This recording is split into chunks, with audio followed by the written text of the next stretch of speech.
Good afternoon, everyone, and welcome to today's Freedom Friday. Yes, it's Friday again. They come around so quickly, don't they, nowadays? And today we're going to talk about creating a strategy.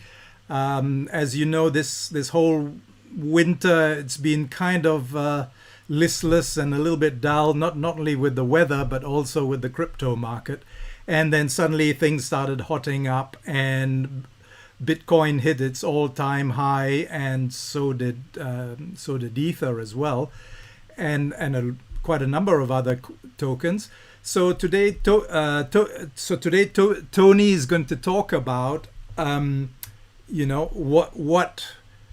what people are saying is happening in the market, and what we might possibly expect, and how to prepare for it all. So the idea is, whichever way the market goes, we should be able to have opportunities, and we should be able to prepare for it.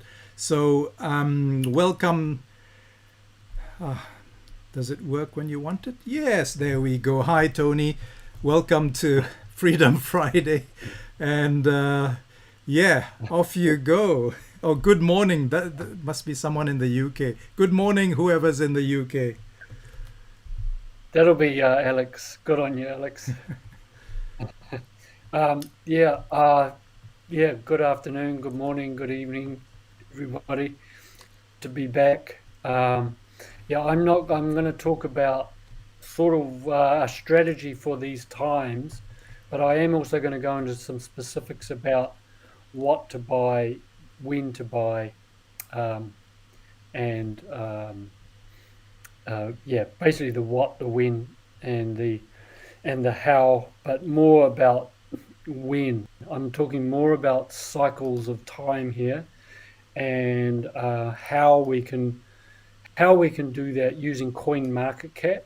I just had a sudden revelation just in the last day or two about using coin market cap, and I'm going to kind of go through how we can isolate certain tokens in different categories, because I think it's important to spread it's important to have diversification across different asset classes. We recommend, silver, physical silver, crypto, and if people have land, well, that's an ultimate asset as well.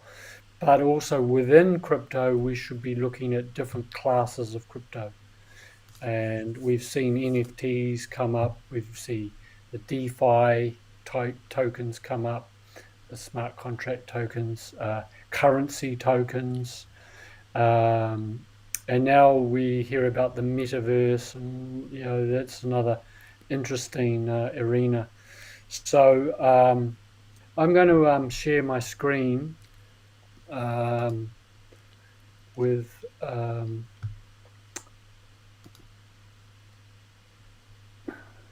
my Chrome tab. So this sort of gives us a bit of a something for me to talk into.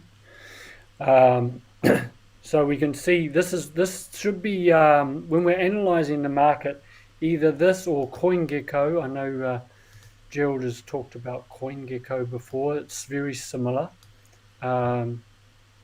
And there's other paid ones that you can have if you want to get more details. There's another one called Tokenomics, but for this one I'm using Coin Market Cap because it's free for one thing, and you can get a lot of information off this without having to pay anything, and it can be a very useful guide especially for newbies. So if you read across the top up here, I'll put my little arrow up here. You can see how many cryptos are currently for sale in the public arena. There's 14,000 now. That is growing so fast. And there's 431 exchanges in the world. And the total market cap, meaning market capitalization, that's the total number of tokens in circulation times the total price of all of them combined, 2.86 trillion. And it has grown phenomenally just in the last few weeks. And it shares the 24-hour volume is 126 billion. And Bitcoin dominance, this is an important thing to watch. Bitcoin used to dominate over 60%. Now it's down to 43%. So that shows that the Bitcoin is waning overall against all the other tokens, partly because there's more tokens coming on the market, but also because some of those tokens are really starting to ignite, like Ethereum, Solana. There's a few that are really catching a light at the moment. And then Ethereum, actually speaking of Ethereum, that's making up nearly 20% of the market. So that's getting quite up there as well. So now when you when we scroll down, you can see the trending tokens here on the left. These are the up and coming ones that are in a very strong trend. And then we've got the biggest gainers. I think this is just over the last, I'm not sure whether this is the last 24 hours or the last week, but these are the strong gainers. And then we've got the recently added. So if you're looking at real micro caps, you might want to look at the recently added. This is possibly where you could catch a very big uplift. But bear in mind that these will be by far the most volatile. But you will be paying a very, very small price, and the good news is you can just trial it with just $50, $100. You don't bet the farm on any of these. Don't never invest anything you can't afford to lose. But it's a good thing to look in when you start to get more into this. I know a lot of you are not yet at that stage. You're just sort of buying and holding. But as time goes on, you might want to start delving deeper or getting more knowledge on how to read the market and how to find that next big thing. And then when you scroll further down, then you see obviously all the tokens listed in order. Now I've actually joined up. You can join up as and get an account with CoinMarketCap, which is what I have done. And so I think that is a really good idea to do. Then you can get up-to-date news on what's happening in the market. And they put quite a lot of good information out there on the email. Yeah.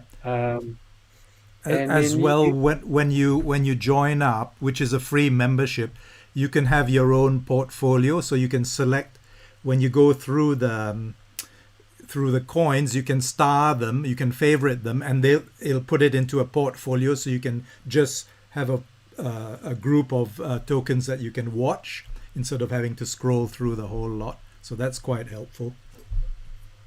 Yeah, I've actually just started. I've just cottoned on to that, and I was going to mention that too. Yeah. But this is right. We can put all the tokens that we've bought in there as well, and then you can go to one place, see all your tokens, and see how they're doing, how much they've gained or lost or whatever it might be. And then when you're reading the actual token itself, now when we're coming to actually what to buy. There's some really good information in here that I think goes over a lot of people's heads. For one of those things is, what is the circulating supply? Now this is really important because we can circulating supply against the total tokens that are due to be issued. And why that's important is if that circulating supply is getting very close to their total issuance, then it means that the price could well go very, very high once it's reaching its maximum supply. If it's very low, then obviously it's got a bit of catching up to do. But that it still doesn't mean that the price will be suppressed. It could be growing very fast because the price is based on an algorithm recording the amount of people, an amount that's been bought versus the amount that's been sold. And obviously, if the amount that's been bought is significantly more than the amount being sold, it's all inbuilt to the algorithm, and the price will go up in that mathematical formula. It's a mathematical formula that's standard right throughout. This same formula applies in stock market as well, except in some areas there is a lot of manipulation going on, but it's not from. It's all based on the manipulation happens when the whales are buying big and selling big, so it's still algorithmic driven. But that's another story. So anyway, look at the circulating supply, and then go on the website, which you can find in every single one of these tokens. You click on the token, and there's just so much information in here. You've got the main thing that I look at is the white paper. Look at the white paper, and that should have its token supply in there. Or you go to their website, and you go and check out their website, see, and that's where you're going to get a lot of information. Community, so they've got these different communities, like you've got the Reddit. Reddit is very big in crypto. These explorers is where you go to check. You can actually literally put your address into the explorer, and it will see if you've bought a token and it hasn't come through. You can check the explorer and find out what's happening with the actual transaction. So this is where it gets a little bit more technical, but it shows the transparency there, and that's very important. I haven't delved into that deep because I'm not a techie guy, but it's good to know that it's there. And like for our, say, our Tron one is called Tron Scan, and they have Ether Scan, and every blockchain has its own explorer. And those who are really technical minded, you have the source code here, and people who understand that, they can analyze the code, and they can get a lot of indicators as to how the token is going to perform. On that note, I just simply listen to the techie guys and hear what they've got to say when they're analyzing the code. And I'm not a guy who would even understand how that works, but I will listen. I think it's good to understand that everything is code driven, and depending on how the code is set is how it's often going to show up in the real world. Here you can see the market cap of Bitcoin, which is over 1.2 trillion on its own. There's the circulating supply again. And then over here, look, it's got on the right-hand side here, max supply. So there's only going to ever be 21 million Bitcoins. And they're already up to 18.87 million in supply. So that is clearly getting very close to its supply, which is one of the reasons why Bitcoin is so high in price. One of the reasons, along with a lot of other reasons, but that is a key indicator. So it's just a limited supply. It's basic economics, limited supply, high demand. And the reason why, a lot of the reason why it's got a high demand is because it's been pumped by the big boys. It has been promoted as the poster child of crypto, almost like it's the only crypto that's out there, which we know is absolute rubbish.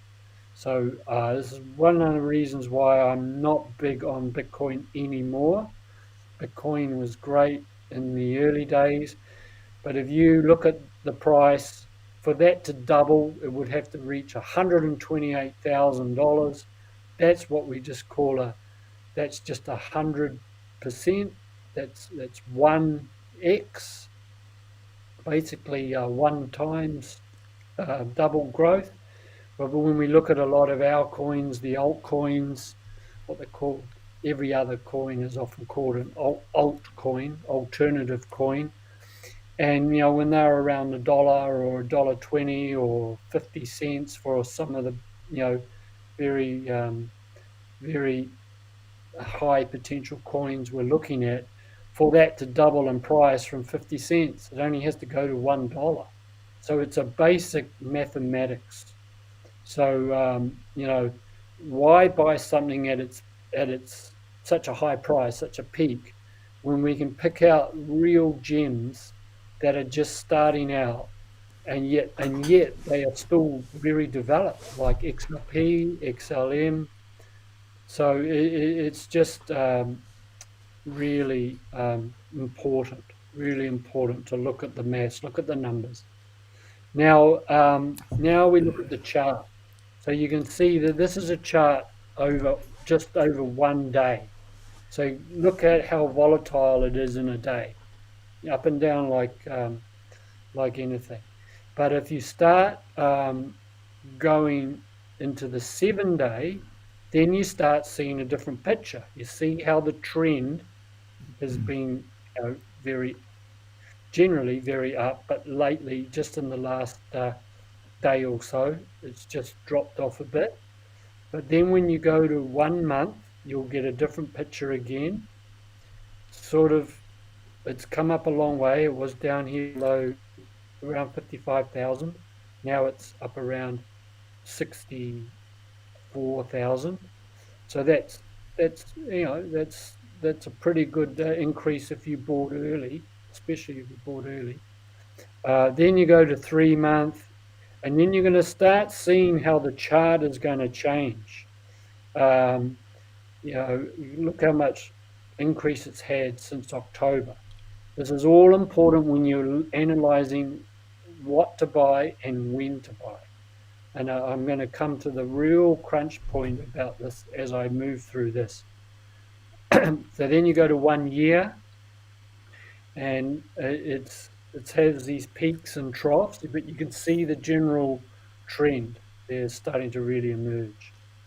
And this is year to date.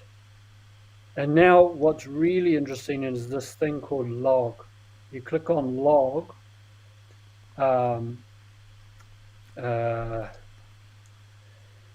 That hasn't shown exactly how I thought it was going to go. Try all and see. Try all and yeah, let's see the whole lifetime. Yeah. Yeah. Here we go. This is what now you can see. You can see the trajectory of this is Bitcoin since 2013, and you can see how it's gone through this massive increase there. Then it's sort of dropped off, and then it's sort of plateaued, and then it's been trending up, and then it went through this massive increase up to this point, right at the end of 2017. This is when I bought Bitcoin back here, so I bought right at a very good time, and I just was watching in amazement as it was going up and up and up, and then I was like, up here, I made a mistake, and I should have sold my Bitcoin. And I'm going to go into that. I'm not a trader, so I bought to hold. So I had this mentality: I'm just going to buy and hold till 2021 or 2022. I'm never going to sell, right? But that was actually a mistake, because I could have cashed out at this point here, and then I could have bought back in. I would have never cashed out to just simply bring it into fiat money, I might add. But I could have put it in a stable coin and then just held, but I didn't. And now I've learned my lesson there. So I know a lot of you have got in fairly recently, so your gains may not be that great yet. But if you have been in for a while and you've got a pretty significant gain, I seriously suggest that you at least take some profit. If you're really super keen on the coin, never sell all of it. Just sell 10 or 20%. But it's up to you to set up a strategy as to what you're going to do. Because what's coming from now until 2024, 2025, we're going to see some incredible things happening. So then from there, then it went down and it went into quite a long bear market for quite a long time till about here. So this was in March 2020. And then it started this real big upswing right up here to around 58,000, 59,000. And then it dropped off a bit and now to where we are now. So when you look at that, do you think it would be a good time to buy Bitcoin? I think that there's a very big drop coming for Bitcoin, and I'll explain why. But this is very important to look at the chart before you buy, so you can see where you are in the cycle, or you can get an idea of whether this is a good time or not to buy. So this is mandatory research, and it doesn't take a lot of time. Anyone can do it. You can do it all in one place in CoinMarketCap. If you like it, we could just pause there if you want to make any comment, Gerald, or if anyone's got any questions. Otherwise, No. we'll keep going. Yeah. No, that's really interesting. I mean, Carolyn asked something about cash effects. I don't know whether you want to answer that now or later. We'll answer that at the end. Yeah. So, we can let's look at XRP's chart. I think that because we have been recommending it, I think, and I know quite a few people are holding it. We could look at the log chart of XRP, and that tells a fairly interesting story in itself. You can see this dramatic increase here from way down here. It was only like 6 cents. 0.6, wasn't it? Oh, 0.006, yeah. Yeah. 0.006. So that's like That's half a cent, I think. Yeah, just over half a cent. And that's when I started buying XRP. So, I'm quite lucky. I got in early. I was researching XRP through this period. I got in just before it went. So you can imagine I was quite excited by it. But I have never sold any XRP. I'm still holding XRP to this date, or everything that I bought. And then it went up this huge increase, and then this massive increase up to here, up to $3. I mean, that is absolutely parabolic. And again, I probably should have sold a bit here, but I didn't. It's been basically a bear market ever since, pretty much. Apart from a few peaks here and there, it's been pretty solid.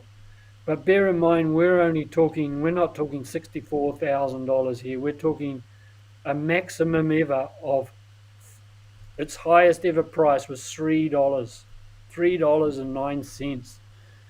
And that is very interesting when you consider that now it's only $1.21 now, and since then they have probably added another 200 major partnerships.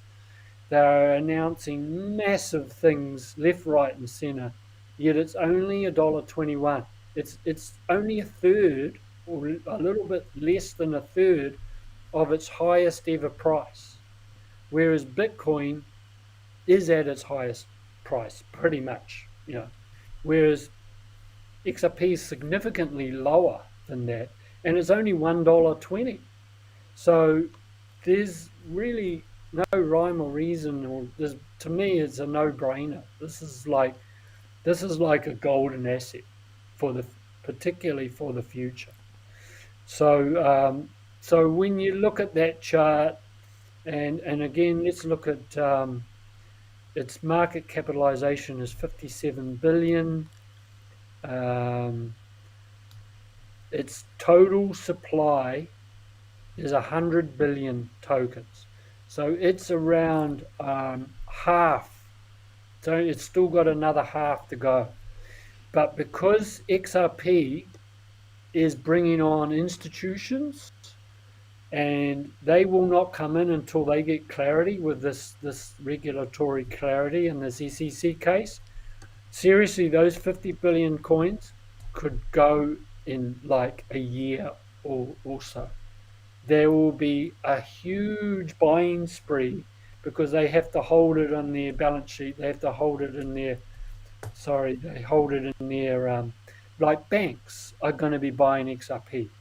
Financial institutions will be buying XRP. Big ETF funds will be buying, these big companies that are listed on the share market, they buy certain blue chip cryptos and hold it in their balance sheet. And that encourages people to buy their shares because they know they're invested in these cryptos. It's an easy way to sort of profit from the crypto market without having to hold it. And that is going to be a big part of the market. So when I look at, because I've done a lot of research on this token, I just think, wow, well, what's to come is going. I think it's going to be huge. So at $1.20, even if you put in $500 or $300, you can get some pretty significant gains on this. It's got the chance to be the main global currency. So and we're not invested in a company here. We're invested in money. We're invested in currency. So we're invested at the very source of what creates money. And so that's one of the things that really captured me about investing in crypto is we are investing in future currencies of the world and future currencies of projects. So rather than investing in shares, which is taking third parties to hold their shares for us, we're investing in currencies that we choose. And so we're a first cab off the rank. If someone's adopting a currency and you're holding that currency, you've got the most best asset you could ever have. So this is why one of the reasons why I love it from a financial point of view, from a monetary point of view. I really think that we're in the box seat here. So, But I think that there is going to be a massive financial crash coming. Not fear mongering. It's just a fact now. All the ducks are lining up. Evergrande. I don't know whether you've heard of Evergrande. Evergrande are a multi-trillion-dollar real estate company in China. They missed a bond payment. Now they've just missed another, or I think they got an extension, or they said that they got an extension, but they never got the extension and they missed a payment of several billion. They are now being sued. They're now being taken to bankruptcy. Someone is taking them to make them bankrupt. And this, I think, is going to have massive implications to the entire market, including crypto, especially the stock market and the bond market, which is the bond market is how money is printed into existence. You buy government bonds, you buy corporate bonds, and that's what underpins the majority of the economy. And if they tank, oh my God, it's going to be pretty intense. But the other thing that I found out is it looks like USDT, our Tether coin, is heavily invested in Evergrande. And there's a big tie up there between Evergrande and Tether. And we know now that Tether is not 100% backed. If it tanked, it's supposed to be 100% backed so that people would get their money back. It's not 100% backed. It's maybe 5%, 10% backed by cash, and the rest is just debt. So it's just like our financial system. It's backed by debt, which is worth nothing. Debt is what enables their system to operate. But when the debt turns bad, it's a systemic crash. It's not just a superficial recession. It's not even a depression. It's a systemic or endemic crash, which is going to have contagion right throughout everything. And it is going to obviously is going to tank crypto because of that tether connection, but because people are going to just have to sell out because they're going to have to cover debts, or they're going to be exposed because they're over leveraged. Maybe they've borrowed a lot of money to buy their crypto, and so it's going to have a knock-on effect that's going to be quite dramatic. But this is part of the Great Reset's plans. This is part of the plan, believe it or not.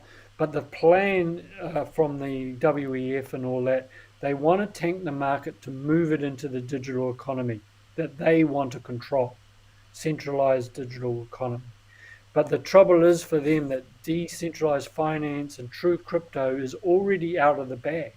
Normally, when they shift the system, when they manage a reset, hardly anyone knows about it. They don't know that there's going to reset coming. Whereas we've had a lot of advance warning, and we've got a lifeboat in DeFi and true crypto.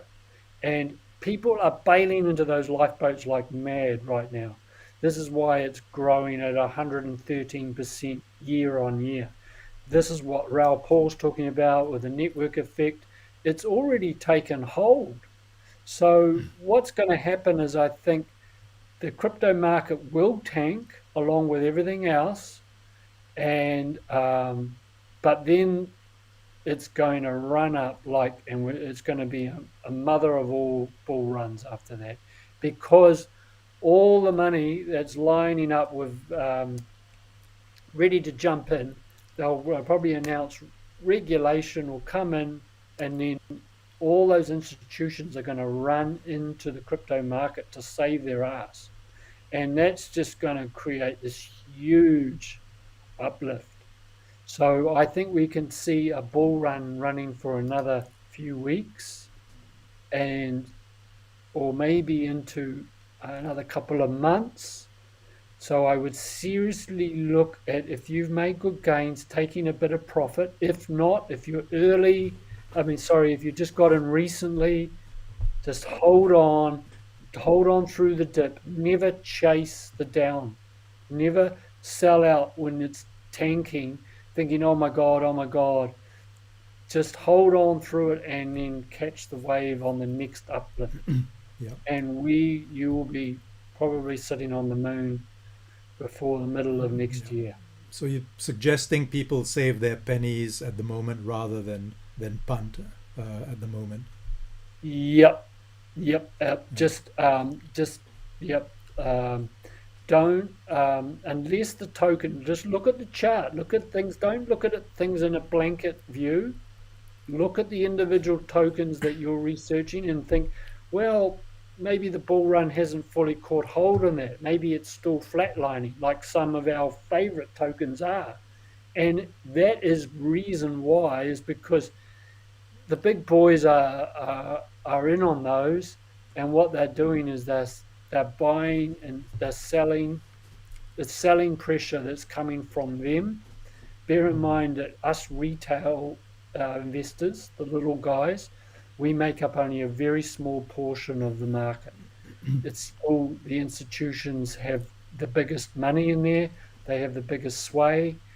But so they're just keeping it down so that they can stack up more and more. It's a buying opportunity. Yeah. So they're just keeping it flatlined, and then they're going to release the spring, because at some stage it has to be released so that all those other the big institutions come in who are waiting for the regulation. So, So mm, even though institutions make up the biggest amount, there's only a tiny fraction of them that are still in this. yes. So would you suggest that people on ramp so they actually get into the crypto market, but just put it into some stable coin at the moment? And if so, what stable coin would you suggest? There's a couple of questions around Yeah, stable yeah, yeah. coins. Obviously not USDT. USDT. I know a few people have queried about. Well, Daisy. We take USDT for Daisy. We take USDT for Hyperfund. Well, USDT isn't something that we're buying and holding. Yeah. USDT is just the medium of exchange so that we can buy into Daisy and Hyperfund. So it's Yes. completely different. So just get your USDT, make your purchase, and then you're done. Yeah. Just Yeah. don't sit your money in USDT. That's That's just right. all you need to do. Because in Hyperfund, it's instantly converted to HU, isn't it? Yeah, yeah. Yeah. So it's actually out of USDT by the time you purchase by the time you bring it in and purchase. Yeah. So what other stable coin could you use Hmm. if you wanted to do that? There, I recommend either just putting it into XRP, XLM, which I think are the two safest coins, and just riding out through the storm, or putting it into USDT. USDC. Sorry, USDC. USDC looks like it's going to get a banking license. It's up there. It's from a company called Circle, and that's got the backing of the big guys. And I actually think there's a lot of good people working in the crypto space. I know there's a lot of fear in this that, oh, they're going to it's just another way to rape us through this digital currency and all that. But I think that USDC is going to be quite safe, but it's not financial advice. There's an element, or still an element, of danger. So if you're worried about that, you could bring it right out into your cash in your pocket, because I think cash could be very useful in the next few months. Hmm. Or just park it in one of your favorite Yeah. cryptos and hold there. Yeah. It's just that some people are having problems actually getting in. Getting their money in, getting verified, getting their exchange account set up, and all those things. Well, I suppose that's once you've sorted that out, then you can keep bringing money in. But there's only so much you can bring in at a time before the banks complain and stop your payments and things like that. So I think you can only do it in dribs and drabs. So perhaps having a little pool of stable coin would be a useful thing. Just being prepared for that time when you think, oh, this is a really good time to get in and buy whatever it is. Yeah, absolutely, absolutely. So you've got to have to, if you've got a fair amount on the line, or it's your life savings, or you've got, for you, it's a lot. Any money is worth protecting. You really have to step up and be a little bit more responsible for your money and watch the market a little bit. Just allocate 5 minutes to having a look at coin market cap, Hmm. and just keep an eye on what's happening, Yeah. because things can change in literally a matter of minutes Yeah. in this space, or hours at least. So Yeah. just be mindful of what you're holding. If you're going to have your currency in your own wallet, in your own hands, you've got to have more responsibility about how to manage it, because no Yeah. one else is going to do it for you. Or we could easily go back into the old system and hand it over, but that's defeating the purpose. Hmm. And So and yeah, and as you say, it doesn't take long for the market to change. I think the bottom of the bear market this year was lasted only like 2 or 3 days, and it was just like, and then bang, it went up again, and then it didn't come back to that bottom. So, sometimes you have 2 or 3 days window, sometimes just a day or two. So yeah, it's a good idea to actually. What I do is I've got I've got CoinGecko on where's the yeah, I've got CoinGecko on my phone, and I just have a look at that every day. And besides you can collect little candies. So the more candies you get, the more goodies you can get from CoinGecko. So it's a bit of an incentive. But it just keeps your finger on the pulse, and you kind of get a feeling for what the market's doing. So Ray was asking, she's got some clients wanting to pay in Bitcoin for their tours next year. Would it be wise to accept, which would you think would be better, XRP or another token? Yeah. Or, You or the know, Bitcoin.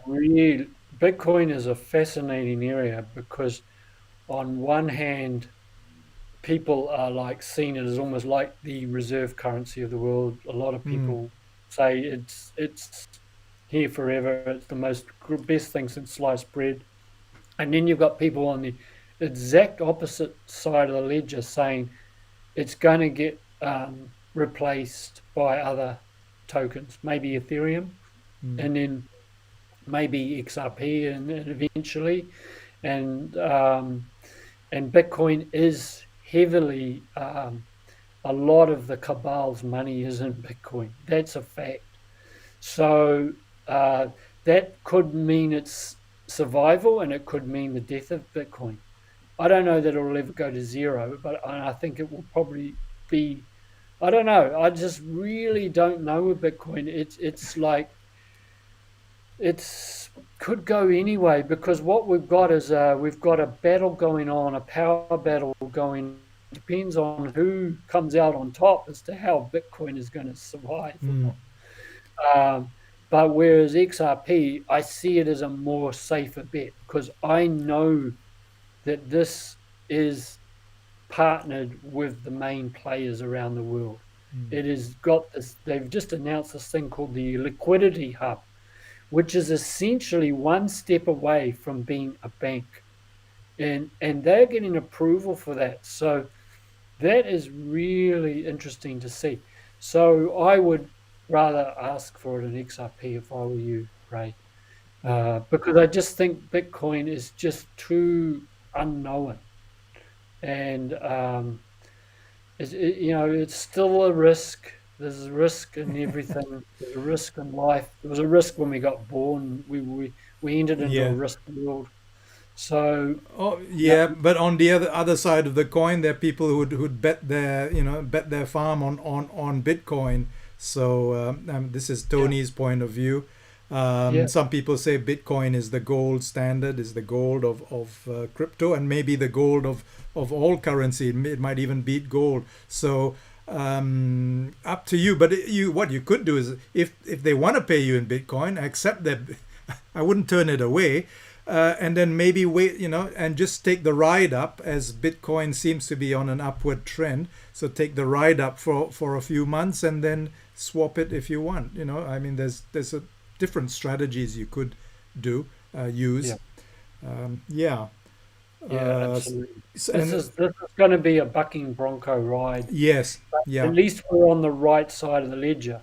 But in this regulatory crackdown that's coming, and then the big crash, bear in mind a lot of cryptos I think are going to go. They're just going to disappear, Mm, either mm. overnight or over the next weeks and months, because they aren't going to cut it in the regulation, or they're just not going to survive But because but there's do too you much think, Tony, that volatility. because regulation is so slow, it would probably take wouldn't it take a few years for anything to really happen to these other coins? Because I mean, the regulation doesn't happen overnight, so there might be still Uh, breathing the, reg- space. the regulations are coming in the next few months. Mm, mm, The regulation um, ruling, and that's what XRP is basically doing. XRP is the cover for regulation for all cryptos. They're making out like they've singled out XRP. No, they are working with the space. They're using XRP as the cover while they work out regulations for the whole entire space, DeFi, NFTs, security, currency, all of that. and I think we will see by February 2022. I reckon we will have regular regulation clarity, and then once that comes out, any of those tokens that it will be clearly obvious whether they meet it or not. People are just gonna, they're just gonna flee.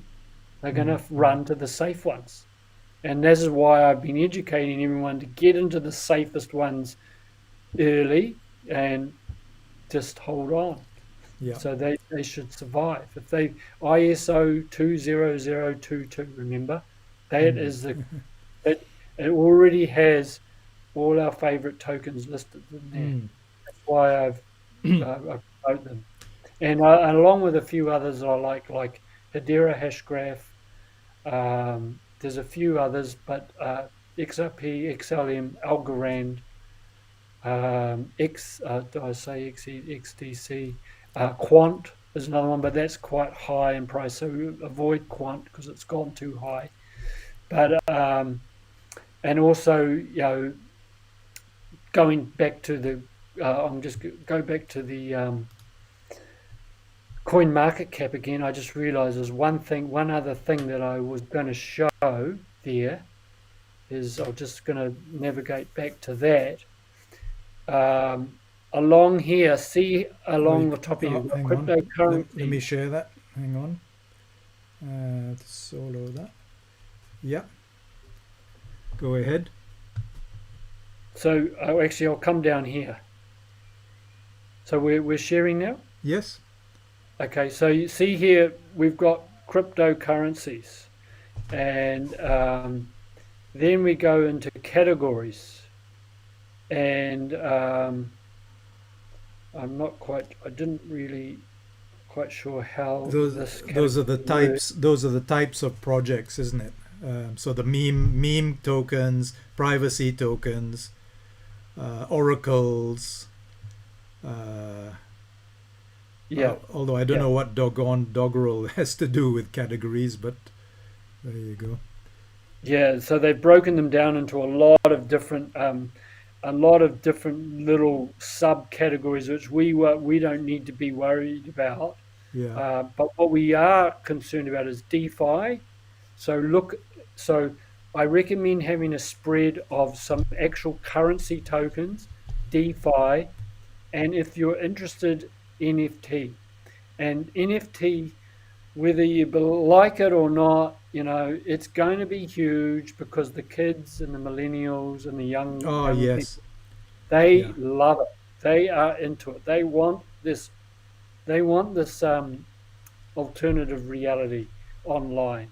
They want the augmented. Well, because what's happening in these metaverses is you can actually play as you earn. So you're playing games. It could be fighting games or building territories or even racing games, and you are actually you're buying NFTs, you're buying currency, and you are earning currency and tokens. And apparently I was just hearing that the Philippines, for instance, is one of the biggest adopters of a game by Axie Infinity. I can't remember the name of the game. Yeah, but Fortnite. It's called. Yeah, possibly. Yep. And some people are just playing that, and they're earning their annual income through that. It's paying for their families and everything while they're playing. I mean, I'm not into that. I can't get into games myself, but it's okay for some. Then you see on there you've got actual chains. So you've got the Polkadot chain, the BSC, which is the Binance Smart Chain, Solana chain, and the Avalanche chain. So those are the four big alternative chains to So I recommend having a spread of having a couple of tokens at least in here if you can. And I love these top three. I love Terra, I love Avalanche, Chainlink, and I do like Cosmos as well. Cosmos is another one. This Loopring is really up and coming. It's coming up real fast. Compound is good. I love Basic Attention Token.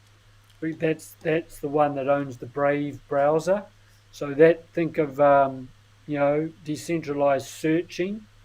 Think of something that could smash Google, Mm. and so that's the DeFi and NFTs. And Terra are coming out with their own stable coin as well, the UST, I think it's called. Yeah, Yeah. yeah, yeah. So to have a good spread, to have a good decentralized portfolio, you'd have a bit of crypto, a bit of true cryptocurrency, a bit of DeFi, and a bit of NFT if you wanted to catch something that's coming up real fast. Mm. And that, Decentraland is hot. Yeah. and as Gerald says, the metaverse is where NFTs, gaming, Mm. or and there's altered reality, augmented reality, and virtual reality all converge. So there's a lot of crossover between NFT and metaverse. But the metaverse is literally like Decentraland is where you can literally buy land in a virtual world. And that might sound crazy to us, but to the young ones, that's what they want to do. And they are selling virtual land in these um, metaverses for For, hundreds of yeah, thousands of dollars for real money. Yeah. for real money, and not small money, hundreds of thousands in some case. So, and gaming is huge. The gaming industry is massive. It's always been, yeah. And, you know, and, Video you know, games was yeah, so and huge. millennials are driving the crypto explosion in general, Mm. as well as financially savvy people who are getting into DeFi and getting into the cryptocurrency, and baby boomers like us as well. So this is just such a massive growing thing that is just it's not stopping. It's only going to get bigger and bigger. So I'm not here to talk about the whys and wherefores of is this good or bad or not. I'm not talking about it. Yeah, yeah, it just That is, and it's there. So it, either yeah, you jump on board or you don't. that's Yeah. exactly right. It's exactly it. So it's just I'm presenting the information as to what's happening. It's up to people to make their own choice what they want to do. But if you want to, I think financial protection is critical now because and people will see it. I mean, a lot of people still think I'm a bit of a shill because I'm promoting money. I'm not promoting money. I'm promoting I'm promoting Promoting having freedom. yeah, promoting freedom and freedom of choice. That's what I'm promoting. I'm promoting protection so you can go and buy food and live somewhere as a basic, but also being able to you know, interact and do what you really are on the earth to do and use money as a tool. So don't focus on the tool, don't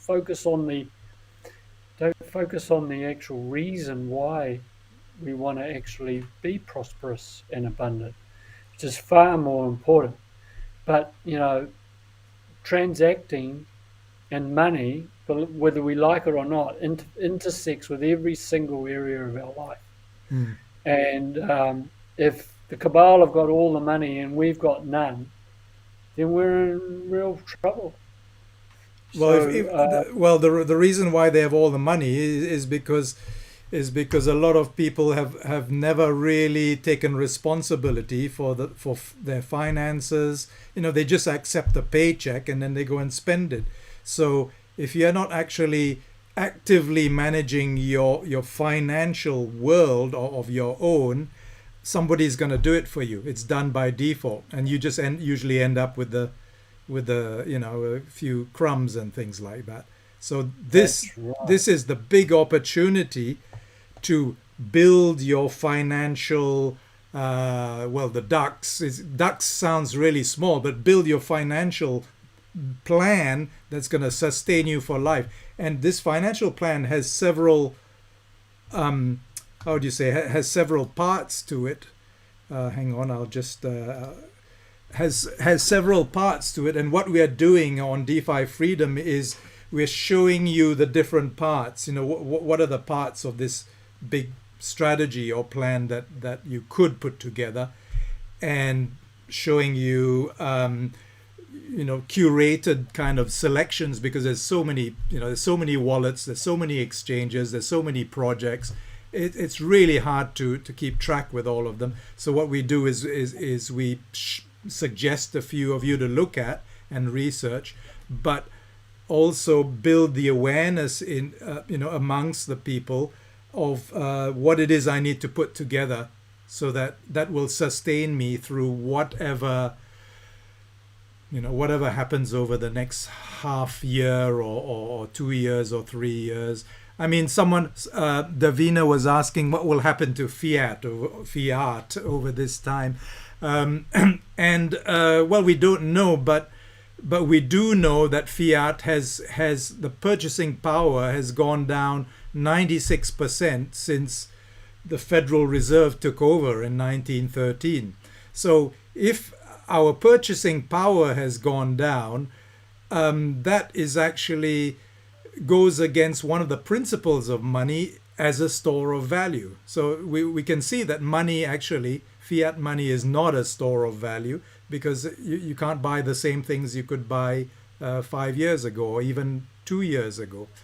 And someone was talking the other day and saying the way that we are multiplying the money supply is we're actually, he actually showed the figures, and he was saying these figures are identical to what happened in France during the French Revolution, when they were multiplying the quantities of money, and the actual figures every year was like this 18%, then it was doubling, 35%, dang, until it was 150%, they were multiplying it.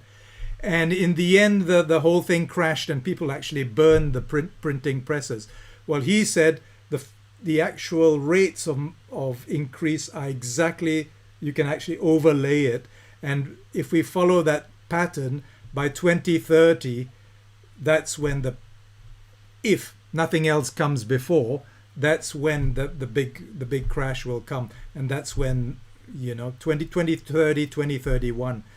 But as Tony says, there are a lot of signals that this could even happen over the next few months. So, yeah. I think with cash, I think it's a good idea to have a bit of cash on hand. Yeah, so you can go to the shops and buy stuff. Yeah, so that you can get immediate things. But I think over time, I think certainly the money as we have it now, the New Zealand dollar and its current denomination, and most other fiat currencies, they will be swapped for a central bank or a bank of some kind issue digital money. And there's a real big, we could have a whole presentation alone on CBDCs and central bank digital currency. But consider this, is that if central bank issues the money directly to the consumer, us, it's cutting out all the banks. It's cutting out the people that they've been screwing us over forever, could end up being collateral damage in this as well. And that is why the banks are screaming at the regulations so that they can get in on the crypto world. So that is really interesting. So we may even have an ally in the banks. Yeah. So we don't know where this is going to go. If the bankers wake up that their lunch is going to be cut as well, when they have been cuddled up to the central bankers all this time, well, we're going to see a lot of very interesting things come out, right? Well, isn't XRP, Tony? XRP, as far as I know, was actually designed as an interbank settlement currency, wasn't it? It is. The XRPL, the XRP ledger, can handle bank to bank, bank to customer, customer to customer, and every which way. So what they can do is they can have a wholesale ledger, a retail ledger. They're doing their on-demand liquidity, which is essentially, they are smart because they know that when the crash comes, what's going to be short is liquidity, on-demand money.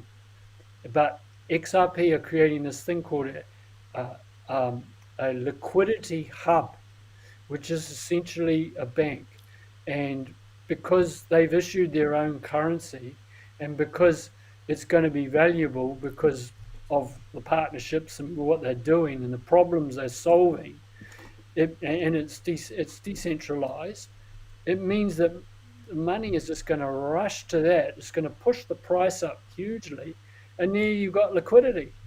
So that's a perfect answer to the problem that's happening for both us as people, the common people, but it's also going to be an answer for the banks, and that's why I think the price of XRP is going to go to Jupiter, not just the moon, because in relative terms, over a period of 5 to 10 years, I'm talking here, because it's not going to happen overnight, but we're going to see a dramatic overnight lift. Could go to $10, $20, $50 in the next few months or a year or so, and that's life-changing growth. Yeah. Right. Yeah. So I'm just putting out there all the different things. It's like being in an ocean with a choppy water and wind blowing in all four directions. We've got the cabal, we've got an alliance that are trying to work for the good. We've got people waking up to what's going on. All eyes are on these central controllers. They've lost trust. A lot of us know they created coronavirus to rejig the system into a carbon neutral system, which is another absolute crock of baloney if I've ever heard it. So watch for the big climate change narratives coming. If COVID starts to wane in interest, well, we're going to see a lot about carbon and going carbon neutral, green bonds. I heard today that New Zealand are talking. Well, they announced they're going to be buying these green bonds that is apparently going to make us carbon neutral. I mean, it's just a load of bollocks. Yeah. I think bonds are. So we are at a most incredibly exciting, but also could be harrowing time on the earth. And this is not just about a financial reset. This is an entire society reset on every single level. And as people wake up, that is the pushback that is going to really stop this great reset to become a people's reset. And with decentralized finance and with other things going on at the ground level, things like UG Pay and our global unit pay and Hyperfund, these are the new kids on the block. These are the new Amazons and Facebooks of the world, XRP and Ripple. And we're going to see a big change of the guard, a huge change of the guard. So Tony, while you're still on, what are you on? CoinMarketCap. Can you go back to that? In fact, hang on, I'll just share it again. Can you go to Hedera hash graph, HBAR? So Susan is asking, so this is a little tutorial. People are asking, or you can search it at the top there. People are asking, where do I buy this and where do I buy that? So this is how you find out where to buy things. HBAR is or you can search it at the top. I know where. There we go. So now if you scroll down, I might be wrong. It might be CoinGecko, but scroll down a little bit down. Scroll down, and down, and down. Further. So if you go down to here, oops, you've gone too far. So you go to CoinMarketCap and you look for the markets. On every coin, they will tell you where you can buy those coins. Yeah. So there you go. So you can buy, and you'll see the pairs. So the pairs tell you what you can use to buy Hedera Hashgraph or HBAR. You can use USDT, which means you can buy USDT in Binance, or you can send USDT from somewhere else. You can buy it with Bitcoin, You can buy it with Binance USD, which is the Binance stablecoin, or you can buy it with USD. So you can't buy it with it doesn't say New Zealand dollars. So what you would do then is you would either buy some USDT if you wanted. Actually, I think you can use New Zealand dollar to buy USDT. So you buy one of those, and then you go into the classic trading area, and you look for this pair. And then once you've got the pair, then you can buy your H bar. Okay, so and then you can send it to Exodus. Exodus does hold H bar. Right? And for every coin, that's where you look for your market, where which exchange you can buy your coins in. And then Susan is also asking, where is the best place to stake Stella and XRP? Wait on that. Shall I stop sharing? Have you seen him? Yeah, I'll get you back. Oh, you still want it back? Okay. Yep. You still want to show your screen? No, I'm asking, is everyone seeing what they want to see? Oh, yeah. Okay, Susan says thank you. So I think we solved that one.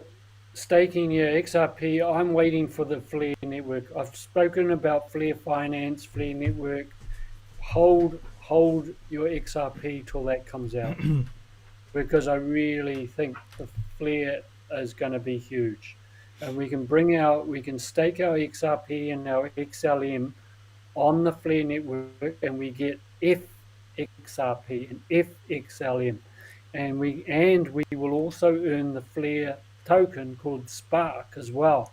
So we can get two forms of income from one token, and we will show you in depth how to do that when it launches, because it hasn't even launched yet. But I do suggest people buy the Spark token if you want on Bitrue. It's only available on one exchange. It's called Bitrue. And also on Bitrue, you can get a token called Songbird, SGB, that is also connected as the test net for Flare Finance. In other words, when these projects want to launch, they've got to test out all the technology to make sure it works properly. And this is where Songbird comes in. And this could literally make or break a project. And when they put sometimes hundreds of millions, if not billions, into creating these projects, they've got to make sure it's going to work in the real world. And this is why Songbird will become huge. There's a token called Kusama, which is a test token on the Polkadot. Yeah, I think it's Polkadot. Yeah. It's now $432 a token. And so that shows how important these test nets are, especially to the big boys, and as well as, to us, it should be important. So I see Songbird, I don't know whether it's going to go to $432, but it's only around 60 cents or 50 cents at the moment. But I think it will be massive. And Flare will be massive. It is a complex thing to get your head around, so we will be doing more. We have done one whole presentation on Flare, but we will be doing more as it gets closer to launch, which I believe is around Christmas Eve, around Christmas time. And also on that note, Susan, because you've got XRP and XLM, there's another thing we can do. We can claim an airdrop by putting our XRP tokens into a certain wallet called Zoom. That's XUMM. You simply need to hold them in this wallet, which we can show you how to set up. And on the 24th of December, they're doing what's called a snapshot, where they can they literally take a snapshot of the balance of XRP you've got in that wallet, and they're giving you free token called Sologenic. And Sologenic is going to be another massive NFT metaverse token that will be launched on Flare, along with another one I found out called 888. 888, the New World, it's called, which I thought was really cool because I call myself Earthstar 888. So So these are the sort we of could have things a that premium tutorial on that, couldn't we, oh, Tony? absolutely, and Yeah, we can get on the yeah, if we can get in the early stages of something like that, it's life changing wealth could be made. I'm not saying it will happen, but I think we'll definitely make something, and it could be quite eye watering. yeah, yeah. So for the premium members, the paying members, we'll be doing a real deep dive on that. Great. As there's a lot of complexity to it. It will not be easy. You'll pull your hair out trying to do it, figure it out. Yeah. As you can see, I've lost half mine. But it's been worth it because I've started to really understand the ins and outs of this now, and it's quite exciting. Okay, there's few more questions. I don't want to, I don't want to miss anybody out. No, I'm just, no, okay. ISO 222. Have a Google of it. We did mention it a few times, but maybe do you want to quickly whiz through that? It's actually out on. You actually did a blog post on it. So go yeah, to I did. DeFi Freedom. There's a blog post on ISO 222, 222. And someone is asking, I don't understand the difference between DeFi, currencies, NFT. What I suggest is you go again to the website. There's a blog post called the glossary, I suppose, crypto glossary. Have a look through that, Yeah, and also go through the beginners, the free course. Well, it's not a beginner's course, it's like a basic course, the free basic course. And it explains, there's an introduction to DeFi, there's an introduction to cryptocurrencies, especially Bitcoin. And we may have mentioned NFTs, but we've also had quite a number of, we actually had a whole webinar on NFTs. Have we? I can't remember now. Go to the event. What was the event? The symposium. So go to the symposium that we held earlier this year, and that'll be in the webinars area. And there I actually introduced the idea of NFTs and what it's all about. So yeah, have a look through the website, and then that'll bring you up to speed with all the concepts so that we're the talking web about. address is defifreedom.nz, Yeah, https defifreedom.nz, yeah, and navigate around. Have a look. There's a lot of resource in there, yes. um, and I really encourage people to start, get their mouse or their fingers do the walking and start exploring some of Mm, these things because mm. you'll learn so much more once you start Um, doing it for yourself. Yeah, yeah. Because then you not only learn, but you also learn where to find stuff, and that's even more important. So that's why I was telling you about finding exchanges on CoinMarketCap, because as Tony said earlier when he first started, CoinMarketCap is a hive of information. I mean, there's heaps of information there to enable you to get a good idea of each currency. So I really highly recommend that you just mosey around and explore and see what you can find, and you'll find it's a gold mine. Um, Yep. Coming and, back to the question on yeah. ISO Oh yeah, yeah. 2002, Go ahead with that that is a one. new regulatory standard that is the basis of the new regulations coming for crypto. Yeah. And we already know that there's certain tokens that are already signed up to that. They're already logged into it. They're already part of it. And so those are the tokens we're mainly promoting. I'm not trying to promote, because we are speculating until it's fully revealed. It's a bit speculative. We're not really investing yet until that clarity comes. And I do think regulation can be good and bad. I'm not going to go into the details of that another time, but regulation, when it's coming from the crypto community, it could be brilliant for us. And also, when it comes to regulation, obviously, what they need is KYC. They know your customer, your ID, and all that. Yeah. Well, I know for a fact now that there are actually companies now based in DeFi meaning decentralized finance, where you can literally do your KYC and it is held in a decentralized blockchain where it's not can be seen by anybody. So when people think that our ID is going to, like Facebook as it is now, Google as it is now, this is going to change.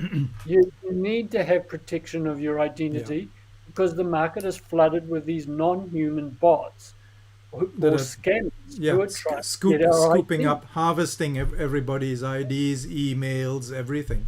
Yeah. And this is what they're talking about, the Web3, isn't it? That Web3 is... often that people only look at one side. They only look at the negative side. They never consider that there's actually another side. That could be very useful for us. So anyway, so that's ISO 20022. Have a look, Carolyn. Have a look. It's you can have it on computer. I think you can download. I downloaded CoinGecko on my computer, on my phone. Yeah. So coinmarketcap.com. And no, it is definitely on the computer. And so what someone else was asking was about DEXE. Is that DEXE or DEX? Do you suggest DEXA be okay to invest in? Do you know anything about I think it's very high risk. Yeah. It's a very high risk. I have got some money in it, but not a lot. I don't promote it because I think it's too high risk and it's very challenging dealing with the process. It was quite difficult to work out. So no, I don't suggest DEXE. Okay. Unless you want to, I much think is much safer places to go, like Hyperfund. Okay. It's Carolyn, it should be coinmarketcap.com. Is that correct, Tony? Huh? Is it coinmarketcap.com? Carolyn can't find it. Yep, coinmarketcap.com, yes. Yeah. Also, I know Karen said, is it cheaper to buy tokens like XL? Oh, yes. Yeah, I was getting to Binance or BitTrue. BitTrue is quite expensive when you're dealing with USDT. So is Binance, but not quite as much. BitTrue can be cheap. It depends on the token as well. USDT is generally very expensive to buy and sometimes to send as well. I think that you buy the token that you want if you can and send it direct. Yeah. Or if you want USDT, buy Tron, send Tron, and then swap the USDT in your Tron wallet. It's just a lot. Yes, I think this is a recent thing because I wasn't bothered by the cost of USDT before, but lately I've been seeing that there's some like crazy transaction fees. Yeah, I know. Yeah. It's like super crazy. So that is a sign to me that is contagion coming. That is a sign that USDT is unsafe. So don't just swap, buy whatever you need, and then get out of it. Yeah. Well, if you're going on to, I bought it on Binance. You just need to check it out. I mean, I don't know the exact rates, but you could try it a number of different, exchanges. So try out Poloniex, try out BitTrue, try out Binance, and just try putting in the amounts that you want to buy and see, and maybe you can come back to us and come back on the forum. Actually, that would be a great project for someone to do. I know you're busy, Ray, but maybe someone could do this. Is actually go through a number of exchanges and attempt to buy some certain amount of USDT, and they could come back on the forum and say, look, these are the prices I found, and that would be really helpful research to do. But as Tony says, you can buy XRP. What I do is I buy XRP. Maybe I can send it to Poloniex, but because Poloniex interchanges TRC20 and ERC20 easily, so I send it there, and then I send out the USDT from there. It can swap it to XRP. You meant TRX, I think. Yeah, TRX. Sorry. Yeah, send it there, and then from Poloniex you can send it out as Ethereum, or as Tron, whichever you wish. That's the way I do it. Yeah. You use the exchanges to exchange into the token you want, or you can use Exodus. Use the sometimes, Exodus and swap for other tokens you need. Just sometimes you need other tokens as fee. You need gas tokens, gas fees. So it just depends on what exchange the token is based on. Like I try to avoid Ethereum because they've got really high fees. Oh, yes. So someone is asking, can you comment on the alternative to the internet that you mentioned earlier? When was that? Was that today? I actually can't remember. To the internet. Well, I think the alternative to the internet is going to be the blockchain. Blockchain is going to eat the internet. The internet, as we know it, will be all. Oh, I see. I understand. I was talking about Web3. Yeah. Which Web3 is basically a blockchain-enabled internet that completely changes the centralized nature of the internet. The centralization of our world is the big problem.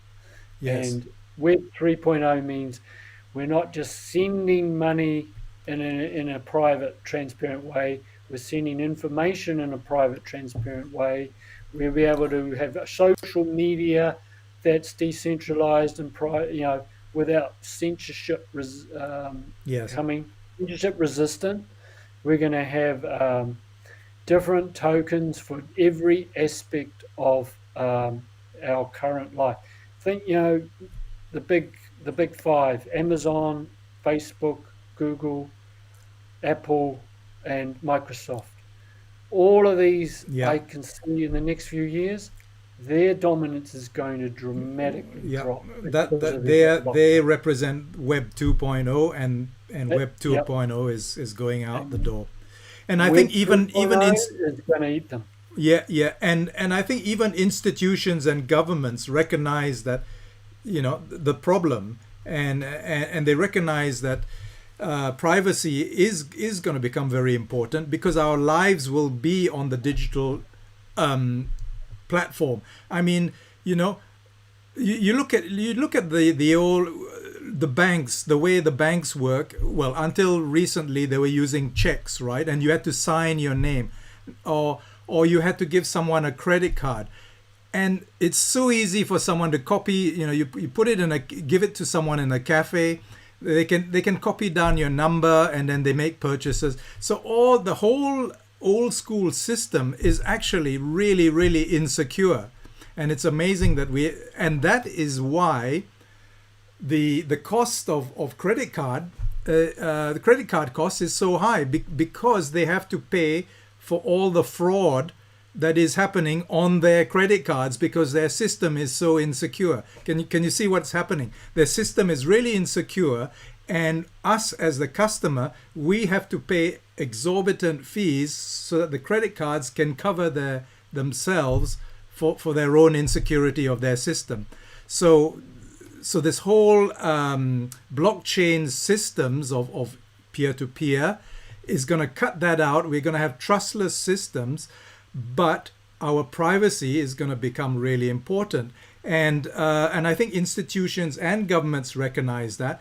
However, governments also, their concern as well is money laundering, terrorism funding, and drug sales and whatever, all those things. So they've got to find ways to make sure that the person who's transacting on the blockchain is someone who's not a drug dealer, who's not a terrorist funder, and whatever. So Web3 is about how to work out that system to guarantee that you are you, and you are a person who's just doing things normally. You're just going about your normal business, but you are not giving out your private details to all and sundry. So that's the big problem that Web3 is trying to address, I think. And the irony in all that is the biggest money launderers are the cabal. Well, yes, true. The middle management, look, the middle management are worried about that because it's all compartmentalized. Means they don't know what the top are really doing. So they are worried about money laundering that. Meanwhile, at the top, all they're doing, they're laundering money. Yeah, they are the ones who are doing the biggest drug deals. Seriously. The CIA's proven. CIA are working with Escobar. We always knew that in Southeast Asia, in Burma and all that, the opium fields were run by the CIA. I mean, everybody in Southeast Asia knew that. And as you know, of course, Britain was the biggest opium dealer back in the 19th century. So the Afghan war is all about the opium. Yeah, they were there basically to protect the opium. So that is all collapsing now, and this is why blockchain is a revolution for us people, and a massive uplift for the people, because this is going to cut out the real corruption that is happening from the top. The small amount of money laundering and is coming as a very tiny amount from the people. It's coming from the top. We need that to stop for our protection.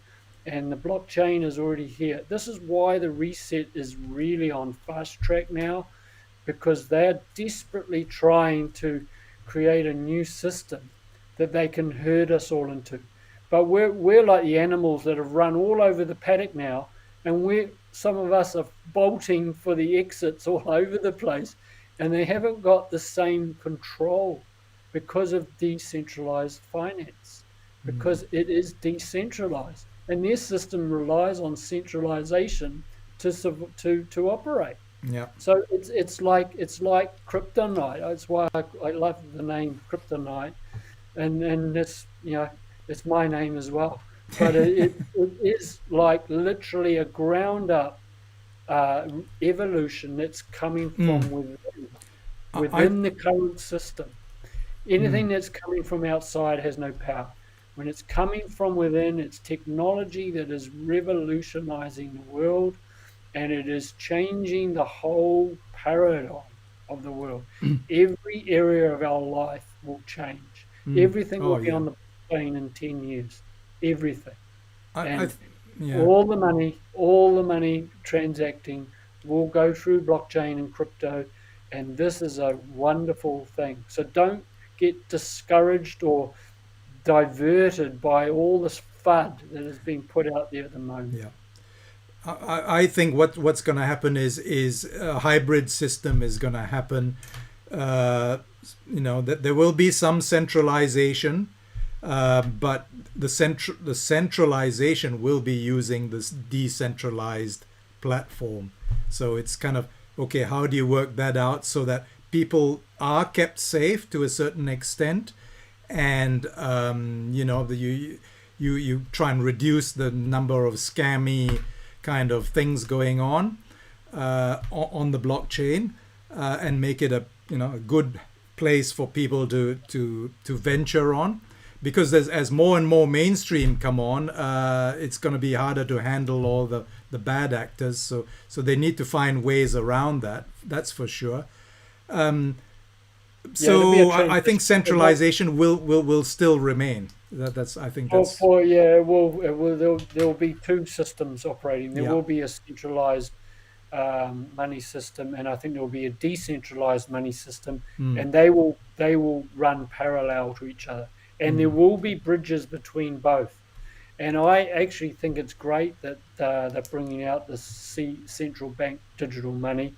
And I think it's great that Facebook are getting in on it and all these other big boys are getting in on it, because money will, like energy, it will seek it's a better field. It will seek better territory. It will enrich all the areas. And so money will come in through those central people, from the masses, from the people that are not yet in it because they think it's a scam. And then when they wake up to what is really happening, the money is going to flow into the decentralized area. Yeah. But institutions, and yeah, there is a little bit of a place for centralization. There's efficiencies to be gained. When you're running your own business, I know sometimes I need to have centralization of my data for efficiency. It's not like throwing the whole baby out with the bathwater, but we've got to have much more decentralization Yeah. in our everyday Yes. transacting. We cannot be surveilled and tracked every Yeah. time we go to the store. Yeah. That is centralization, communist style. Yeah. And that is what they want, actually, to So communize, to make as core principles, decentralization is a great core principle, and I think the people who are working on all these projects we talked about have that very much in mind. I mean, that was the basis of the cypherpunk movement, which then led to the blockchains and Bitcoin and all that. So cypherpunks are the people who are always calling for privacy and freedom, and they are the ones who are working on the DeFi, all these DeFi projects. So I think the philosophy is there. I think we probably got enough time for maybe one question came from offline, and is that for a person who's got actually a lot of Bitcoin, maybe $1.5 million worth of Bitcoin, how do they bring it back into fiat without running into all the the filters of Binance and the throttling and you can only take out so much and all that stuff? Any ideas around that, Tony, or is that something we need to research? Because there'll be more and more people asking that. Well, yeah, it is a little bit difficult. What a lot of people have done is they've just, used. We've got global unit pay. Well, global unit pay will become a place where you set up your own bank account. And there are crypto. I think we're going to see our banks will be changed to a crypto and fiat based hybrid. But we've got it like smaller versions. We've got our WireX. Obviously, for someone who's got that amount of Bitcoin, that will be pretty difficult to do with WireX. But I know it can be done. I mean, it's been done. Okay. But what I would say is, with the way the market is, I wouldn't want to bring it out into fiat anyway. I would leave it in crypto and just put it into something else. I think they're actually wanting to use it to buy some land or something like that. Yeah. Well, what you could do is what some people have done is they've just got the vendor, the seller, and the buyer, and then to get a wallet, and then they send it. Get them to set up their own Bitcoin wallet and say, look, here's would you like some Bitcoin? The only reason that Bitcoin has gone up so much is a hedge against inflation and to get out of fiat. So but when you need to use fiat in the real world, I understand it's a problem, but we won't have very much longer to wait, and then we'll be able to do it commonplace. And okay, I forgot to answer. Caroline's asked a question about staking, or you actually answered it, but I just wanted to tell her that yes, you can stake your XLM on WireX. So what you do is you go into X accounts, and within X accounts you can actually send your XLM, and you get about, I think, what was it, 4 to 6% or something like that. Keeps, but yeah, between 4 to 6 or 10% annually. So yes, you can stake in YRX. Have a look. When I see someone put in there Brave, obviously referring to the Brave browser, Okay, and yeah, and Brave is owned by Basic Attention Token project, which is a cryptocurrency. They yeah, created Brave, so right, Brave has come out of the crypto universe, and great. it's a good browser. I use it. Hmm. I think it's great. Yeah. Okay. So we better wrap up. So just before we wrap up, just to let you know, we remember we sent out an email to everyone on the mailing list about the Profi Investor investment basic investment course. So if you want more information, you need to join Evo Rich. So have a look at that email. If you don't have it, get in touch with us. We can help you get set up with that. Yeah, I think that'd be a really good thing to do, to set up your foundational knowledge of investment. Then when it comes to crypto, you'll be more informed around it. I think it's a fantastic thing that everyone should have a education investment, says I, 60 years later. I should have done it 50 years ago. On that note, anyone Yeah. who's in Everrich, I Mm. highly recommend contact me. We should get you set up on Global Unit Pay Yeah. now. Yeah. It's all guns, it's all green lights, it's all guns blazing. We want to get up. You want to get your Global Unit Pay account set up, because then you can set up. You're setting up your own Yeah. Swiss bank And account, this is something we're going to have and that's not a joke, because yeah. it's Yeah. based in Switzerland. I think they And moved to Lithuania, but whatever. It's yeah. no, Yeah. Or is it in it, Switzerland? Yeah. it's regulated in Switzerland. Okay. Yeah. The actual bricks and mortar bank is based in Dubai, but Lithuania is where I think the head Yeah. office. Yeah. And it is all decentralized. But Exactly. It's like, where is the bank? Oh, well, it's yeah, here, it's a there, and there. global, and Yeah. we're preparing, because this is what's going to happen. This is how banks are going to survive. We are co-owners on our own bank. Get your own bank account Yeah. set up. Put your money. That's where I would be sending my Bitcoin Yes. straight away.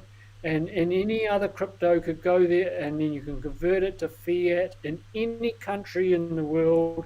It's a settlement account as well. So you could literally send US dollars to New Zealand in a matter of minutes, which Mm. normally takes a week or more, and a hell of a lot of fees right now. Yeah. So this is going to be huge. So I really think that anyone, even if you're not a member of Everrich, you can still join up with Global Unit Pay and get yourself a true global Yeah. bank where you've got And which is some, your own banking system, and yeah, I mean yeah, they guarantee that it's yours to deal with, as it's your kind of, you're in control of your funds. you're in Um, control of your funds, even though it's with a third party. yeah. It's a party that we know who they are. We Yeah. are co-owners of it. We have shareholders in it because we own the crypto, and it's really a no-brainer now, Yeah. because the banks are going down. So You know, we better let you off. And next week we'll probably talk about an exciting opportunity, which is more for the business people amongst you, the entrepreneurs. We're going to talk about actually a form of currency, or it's a digital currency called coin, and we'll talk to. We'll talk about that, what it's about, and we'll introduce, and then see what your interest is. And if you're actually interested, then we'll actually have a proper full coin presentation. We think it's really exciting. It's legally compliant in New Zealand. It was started in Australia. It's expanding to the UK and eventually South Africa and Singapore. And yeah, we're really excited about it. So we'll tell you a bit more next week. yeah. So So anyone who does a business or is a merchant, it might appeal to you. Yeah. We did have a guy on one of our presentations some time ago, Tony Brooks, Yes. who mentioned it. But now we're going to become agents for the coin. Yeah. And honestly, it's quite amazing. You can earn more in coin than what you pay in fiat dollars. So Yes. it's pretty cool because we're minting it. By you buying it, you're minting it into existence. So we get to mint and print our own money now, not the central banks. Yeah. Yeah, And and also, yeah. as Ray asked, yes, they can. You will get a number, and they can pay it to your bank account. Yes, definitely. Yep. Okay, cool. Well, Yeah. thanks Yep. very much for being with us today, and we'll catch you next week. Have a fantastic weekend. Yep, it's Yep. Global Yep. Unit Yep. Pay. See Just you then. contact me, Carolyn, and we'll talk about Yeah. it. Yes, have a great weekend.